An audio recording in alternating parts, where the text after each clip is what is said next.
আসসালামু আলাইকুম। VAT tax support and solution BD থেকে সবাইকে স্বাগতম।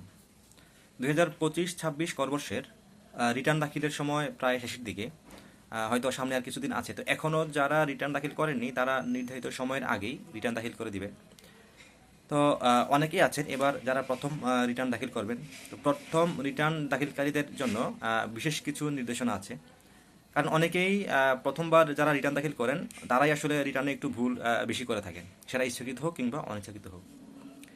যেমন আপনার যে সম্পদ আছে, আপনি প্রথমবার রিটার্ন যখন দাখিল করবেন সেই জিনিসগুলো আপনি অবশ্যই দেখাতে ভুল করবেন না। কারণ আপনি সেগুলো যখন পরবর্তীতে দেখাতে যাবেন সেক্ষেত্রে একটু ঝামেলা তৈরি হতে পারে। তাই আপনি যখন প্রথমবার রিটার্ন দাখিল করবেন আপনার যা সম্পদ আছে, দায় আছে, সেই জিনিসগুলো আপনি সঠিকভাবে দেখানোর চেষ্টা করবেন। তারপর ক্যাশ টাকা থাকে অনেকের কাছে। তো সেই ক্যাশ টাকাটাও অনেকে যে কোনো কারণে অ্যাভয়েড করতে চান কিংবা দেখাতে চান না। আসলে আপনি যদি রিটার্নে ক্যাশ টাকা দেখান সেটা আপনার কোনো সমস্যা হবে না। বরঞ্চ যদি আপনি সেইটা অ্যাভয়েড করে যান সেক্ষেত্রে আপনি পরবর্তী ঝামেলায় পড়তে পারেন। সেই ঝামেলাটা কীরকম? আপনি পরবর্তীতে যদি কোনো কিছু কিনতে চান, কোনো সঞ্চয়পত্র কিনতে চান বা কোথাও বিনিয়োগ করতে চান, সেক্ষেত্রে কিন্তু আপনার রিটার্নে ব্যালেন্স থাকতে হবে, মানে ক্যাশ টাকা থাকতে হবে। আপনি একটু স্বাভাবিকভাবে চিন্তা করলে দেখেন, আপনার পকেটে যদি টাকা না থাকে আপনি কিন্তু কোনো কিছু কিনতে পারবেন না। সেক্ষেত্রে বিষয়টা হচ্ছে এরকম, আপনার যদি রিটার্নে টাকা না থাকে আপনি কিন্তু পরবর্তী বছর যখন কোনো কিছু কিনতে যাবেন, কোনো কিছু বিনিয়োগ দেখাতে যাবেন, তখন কিন্তু আপনি দেখাতে পারবেন না, কারণ আপনার রিটার্নে পর্যাপ্ত পরিমাণ ব্যালেন্স নেই। তাই আপনার যা ক্যাশ টাকা আছে সেটা ঠিকমতো আপনি দেখানোর চেষ্টা করবেন। তারপরে হচ্ছে আপনার অনেকে ব্যাংক ব্যালেন্স, ব্যাংকে জমাকৃত টাকার পরিমাণটাও দেখাতে চান না। আসলে আপনার ব্যাংকে যদি কোনো টাকা থাকে সেই হিসাবটাও আপনি সঠিকভাবে দেখাবেন।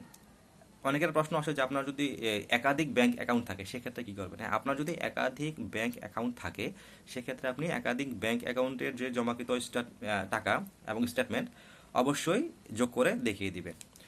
আরেকটা আপনার এখানে বিষয় হচ্ছে, ব্যাংকে জমাকৃত টাকা দেখাতে গিয়ে অনেকে হয়তো একটা রাউন্ড ফিগার দেখান যে 1 লাখ টাকা বা 50,000 টাকা। আসলে আপনি ক্যাশ টাকা হয়তো একটু এদিক সেদিক হতে পারে, সেটা স্বাভাবিক। আপনার ক্যাশ সময় সমান থাকবে না, কিন্তু ব্যাংকের যে ব্যালেন্সটা সেটা আপনার 30 জুন পর্যন্ত যে ব্যালেন্স, সেটা যদি 101 টাকাও হয় কিংবা 102 টাকা হয়, আপনি ঠিক 101 টাকা হলে 101 টাকাই দেখাতে হবে। ব্যাংক ব্যালেন্সটা আপনাকে 19-20 দেখানোর কোনো সুযোগ নেই। আপনার স্টেটমেন্টে যা থাকবে আপনাকে তাই দেখাতে হবে, কারণ আপনার রিটার্ন যদি কখনো অ্যাসেসমেন্টে পড়ে তখন কিন্তু আপনাকে সেই ব্যাংক স্টেটমেন্ট দাখিল করতে হবে। তো ব্যাংক স্টেটমেন্ট যেহেতু দাখিল করতে হবে সেক্ষেত্রে 30 জুন তারিখে আপনার যা ব্যালেন্স থাকবে আপনি ঠিক সেই পরিমাণই আপনার রিটার্নে দেখাবেন। এবং একাধিক ব্যাংকে আপনার অ্যাকাউন্ট থাকলে সেক্ষেত্রে একাধিক ব্যাংকের স্টেটমেন্ট নিয়ে সবগুলো অ্যামাউন্ট যোগ করে তারপর দেখাতে হবে। তারপর হচ্ছে আপনার যদি কোনো অর্নামেন্টস বা গোল্ড থাকে, বিশেষ করে করদাতা বা করদাতার স্ত্রীরও যদি কোনো গোল্ড বা অর্নামেন্টস থাকে, সেটাও আপনি রিটার্নে অবশ্যই দেখাবেন।